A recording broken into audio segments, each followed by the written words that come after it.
Dans une région désertique où rien ne bouge, une petite fille disparaît sans laisser la moindre trace. Pas de témoin, pas d'indice. Jusqu'à ce que deux chiens policiers s'arrêtent, net, flairent l'indicible, et foncent vers l'inconnu. Ce qu'ils découvrent glace le sang. Une enfant, ligotée contre un cactus, encore vivante. Mais ce n'est que le début, car l'homme arrêté n'était pas seul. Un autre rôde encore. Il observe, il attend. Et cette fois, il a un nouveau nom en tête. Peut-on arrêter un prédateur que même le désert semble protéger? Restez avec nous, car cette histoire incroyable vous laissera sans voix. Avant de commencer, n'oubliez pas de liker et de vous abonner. Et surtout, je suis curieux. D'où nous regardez-vous? Indiquez votre pays dans les commentaires. J'adore voir jusqu'où voyagent nos histoires. Le soleil s'étalait paresseusement sur la terre rouge de Saint-Aurélien, une petite commune désertique oubliée des cartes et du bruit. Ce matin-là, tout semblait figé dans une lenteur tranquille, jusqu'à ce que le grésillement d'une radio de patrouille brise le silence comme un coup de feu dans une église. Une voix, haletante, claquait à travers les ondes. Urgence. Enfant disparu. 6 ans. Prénom. Léonie. En quelques minutes, les moteurs rugirent dans la poussière. Des voitures de police dévalèrent les chemins sablonneux, et les premières sirènes déchirèrent l'air brûlant. Des voisins sortirent, sur le pas de leur porte, figés, incrédules. Ici, on connaissait chaque prénom, chaque vélo, chaque rire d'enfant. Une disparition, c'était l'impensable. Devant une petite caravane aux rideaux tirés, une femme s'effondrait à genoux. Serrant contre elle un petit sac à dos rose fané. Son visage était ravagé de larmes. Elle répétait comme un murmure vide. Elle jouait juste là. J'ai tourné le dos 1 minute, une seule minute. Le père tournait en rond comme un animal en cage, les mains sur la tête, la voix étranglée. Léonie ne part jamais. Elle ne va jamais loin. Quelqu'un l'a prise. Les agents n'avaient pas besoin de plus. Un d'entre eux montra les empreintes dans le sable. De petits pas légers. Et juste à côté, des traces floues, longues, comme si quelque chose ou quelqu'un avait été traîné.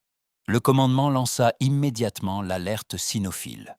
2 bergers allemands descendirent du véhicule blindé, l'œil vif, les muscles tendus. Hector et Ombre, 2 vétérans, 2 nez capables de déterrer l'invisible. À peine leur harnais fixé, ils plongèrent leur museau dans la poussière chaude.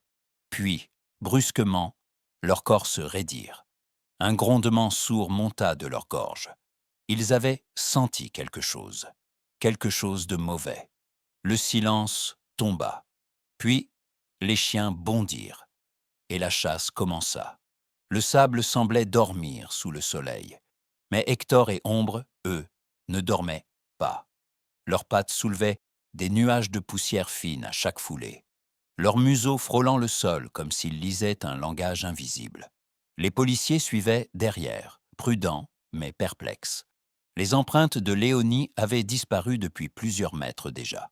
Pourtant, les chiens n'hésitaient pas. Pas une seconde.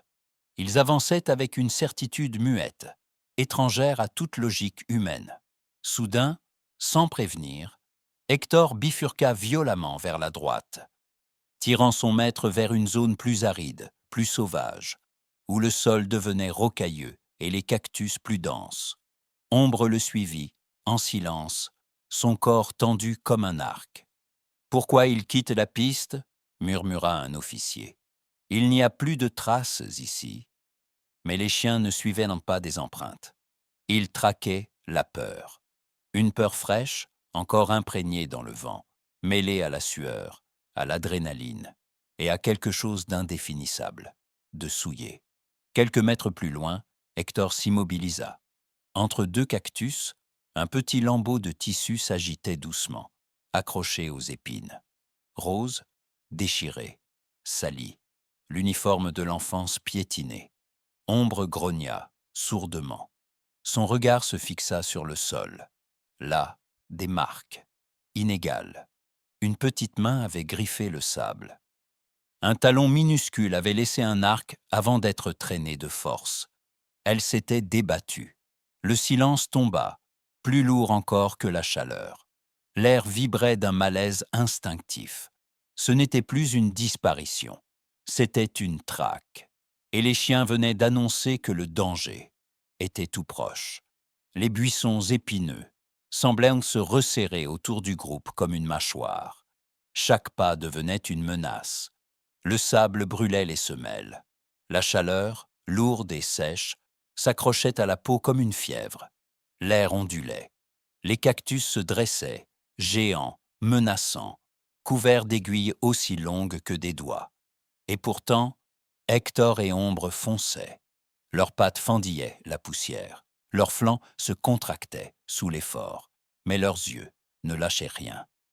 Ils couraient comme s'ils savaient qu'un battement de cœur trop lent pourrait être un battement de trop. « Ralentissez !» cria l'un des agents, accroché à un rocher. Mais les chiens ne ralentissaient au pas. Ils glissaient entre les pics, comme s'ils connaissaient ce terrain mieux que les hommes. Ils reniflaient, l'angoisse, la douleur, la trace d'un souffle d'enfant mêlé à celle d'un homme. Un homme qui portait Léonie comme on porte un poids, ou une menace. Ombre s'arrêta net au bord d'un ravin sinueux. Un sillon dévalait la pente rocailleuse. 2 lignes parallèles, des semelles larges, pesantes. Et entre elles, le frottement d'un petit corps traîné, pas tombé, enlevé. Hector descendit sans hésiter, son museau frôlant la roche chauffée à blanc. Ombre suivit, prudemment. Les policiers s'engagèrent à leur tour, glissant parfois, haletants, les muscles tendus par l'effort et la peur.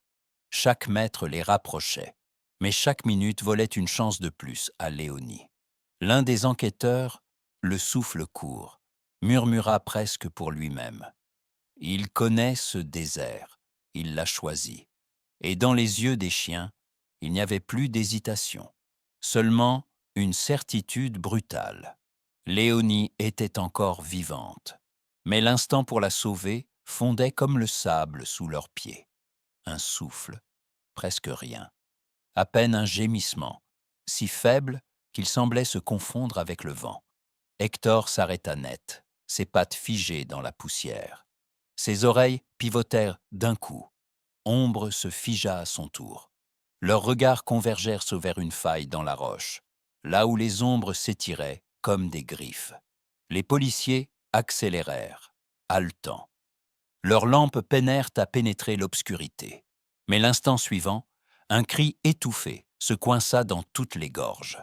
Léonie, elle était là, recroquevillée contre un grand cactus, les bras ligotés dans son dos, le torse enserré de cordes épaisses, les jambes entravées.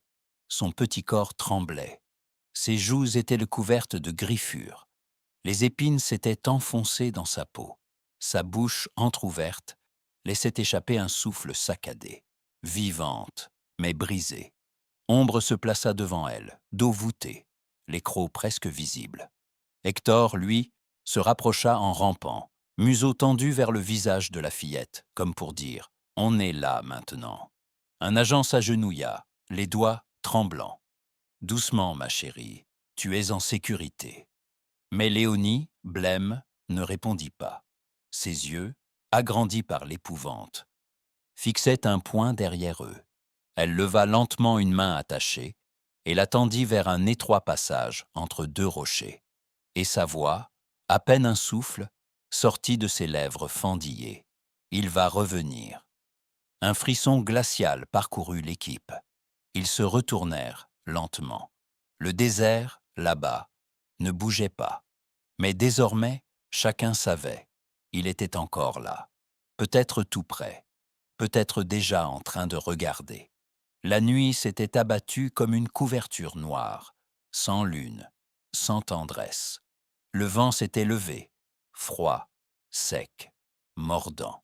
Le désert, lui, respirait encore, mais différemment, comme une bête aux aguets.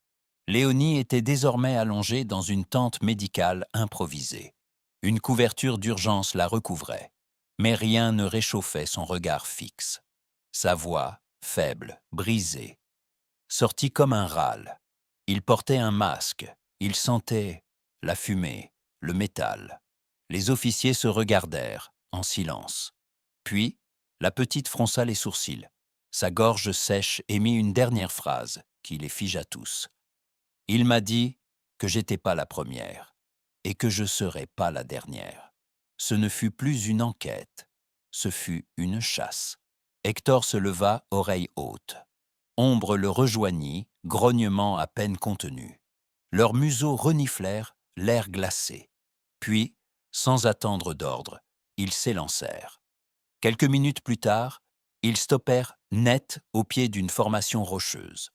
Un petit espace entre les pierres, une odeur, une présence. Les agents découvrirent un campement rudimentaire, mais organisé. Un feu encore tiède, des restes de bouteilles d'eau, un tissu d'enfant taché, une corde repliée soigneusement et un couteau rouillé, posé avec précision sur une bâche. Personne ne disait mot. Il a dormi ici, murmura l'un des enquêteurs. Il comptait y revenir. Le feu n'était pas éteint depuis longtemps. Le sable portait encore les traces de pas fraîches. Il était là. Il les avait entendus. Il avait fui. Mais pas loin. Et cette fois, Hector et Ombre n'étaient plus des pisteurs. Ils étaient devenus des chasseurs. Le ravin s'enfonçait comme une entaille sombre dans le flanc de la roche. Le groupe avançait lentement, chaque pas amplifiant l'écho des battements de cœur. Les lampes découpaient des ombres mouvantes sur les parois abruptes. Hector et Ombre menaient la marche, museau au sol, queue tendue. Puis, sans prévenir, les deux chiens s'arrêtèrent, figés. Un grognement monta d'Hector, sourd, profond. Ombre dressa les oreilles. Un frisson parcourut les agents. Quelque chose ou quelqu'un était là. Un mouvement brutal éclata derrière un rocher. Une silhouette surgit, haute, nerveuse, le visage dissimulé par un masque noir. Il brandit un objet métallique, un tuyau rouillé, et fonça. Le choc fut instantané. Hector bondit sur le côté, esquivant d'une précision féline. Ombre, lui, se jeta contre les jambes de l'homme, le déséquilibrant. Le métal siffla dans l'air, manquant de peu un agent. Des cris éclatèrent. Des ordres fusèrent. Les lampes tremblaient, les chiens grognaient, les armes s'élevaient. Le ravisseur frappa Hector à l'épaule. Un choc sec, brutal. Mais le chien ne recula pas. Il mordit. Fort. Sa mâchoire bloqua le bras de l'homme. Ombre profita de l'ouverture pour plaquer le ravisseur au sol. Le métal tomba. Le masque glissa. Les policiers encerclèrent l'homme, le menottèrent avec violence, le visage écrasé contre la pierre. Il souriait. « Vous êtes trop tard », souffla-t-il. Sa voix était calme, presque douce. « Vous croyez que j'étais seul ? Je ne suis que les mains. » Le maître, lui, choisit les enfants. Un silence brutal s'abattit. Quelqu'un d'autre. Quelqu'un qui regardait peut-être, en ce moment même. Sous la tente médicale, baignée d'une lumière douce, Léonie ouvrit lentement les yeux. Son corps, encore faible, était enveloppé dans une couverture. Sa peau portait les marques du désert, mais son regard brillait d'un éclat fragile. Ses parents entrèrent en courant, le souffle brisé par l'émotion. Sa mère s'effondra près du lit, caressant les joues de sa fille, les larmes roulant sans retenue. « Mon bébé, tu es là. » Léonie, d'une voix tremblante, murmura. « Maman. » Son père se pencha, posa une main sur sa tête. Ils la prirent dans leurs bras, comme s'ils ne la lâcheraient plus jamais. Près de la tente, Hector et Ombre attendaient, toujours en alerte, mais immobiles. Léonie tendit la main vers eux. D'abord doucement, puis avec assurance, elle posa ses doigts sur le museau d'Hector, puis sur celui d'Ombre. « C'est vous, vous m'avez sauvé. » Quelques jours plus tard, toute la ville se rassembla devant le commissariat. Le soleil baignait les visages. Les caméras étaient braquées vers deux héros à quatre pattes. Hector et Ombre portaient chacun une médaille brillante autour du cou. Les enfants applaudissaient. Les adultes retenaient difficilement leurs larmes. Le discours du commissaire fut bref. Sans eux, Léonie ne serait pas là. Mais à l'intérieur du commissariat, l'ambiance était tout autre. Un dossier venait d'arriver. Analyse des empreintes retrouvées près du camp. 2 tailles différentes. 2 hommes. 2 intentions. Et puis, le silence. Hector redressa la tête. Ombre grogna. Leurs regards se fixèrent sur la fenêtre. Derrière la vitre, une silhouette, immobile, observatrice, et en un battement de cils, disparue. Le maître était réel, et il n'avait pas terminé. Le soleil s'était levé sur Saint-Aurélien avec une douceur presque ironique.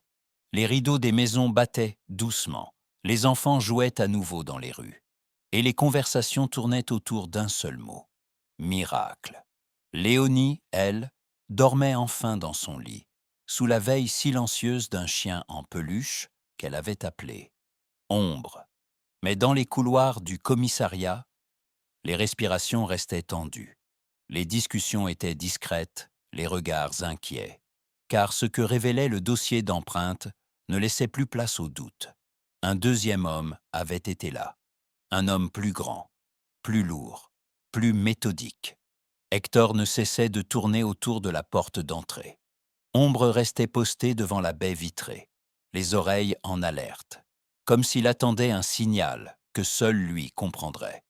Puis, au loin, juste au bord du parking, une silhouette, immobile, floue. Un homme, peut-être, peut-être pas. En une seconde, il disparut derrière un camion. Le commissaire sortit précipitamment. Rien, aucune trace. Le désert s'était refermé comme une bouche qui ne dit jamais ce qu'elle sait. Mais Hector grogna, bas, lourd, long, et Ombre, sans bouger, releva lentement la tête vers l'horizon. Le danger n'était pas parti, il patientait. Et peut-être, il choisissait déjà. La fillette avait été retrouvée. Une famille avait été sauvée. Mais dans les plis brûlants de ce désert, l'ombre attendait encore.